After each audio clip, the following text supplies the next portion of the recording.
तुम क्यों चले गए? क्यों? अब मैं अपनी सारी दिल की बातें किससे किया करूंगा बेटा? हाँ,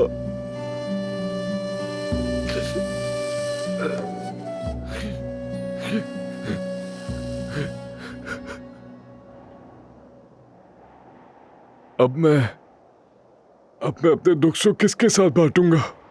पता है तुम्हारे चाचा को फिर से प्यार हो गया। तुम शायद नहीं जानते उसे। उसका नाम समरुत है।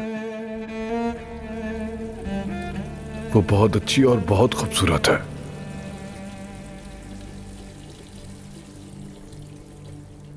उसका बाप माजूर है। उसकी 5 साल की एक प्यारी सी छोटी सी बहन है और एक बहन है जो स्कूल जाती है। पूरे घर की जिम्मेदारी सिर्फ जमरुद के कांधों पर है, मगर कभी आज तक उसने गिला शिकवा नहीं किया। मैं अल्लाह से बस एक चीज मांगता हूं, जमरुद से शादी और हमारा खूबसूरत बेटा, और मैं उसका नाम अदनान रखूंगा, मेरा भतीजा, मेरा बहादुर भतीजा।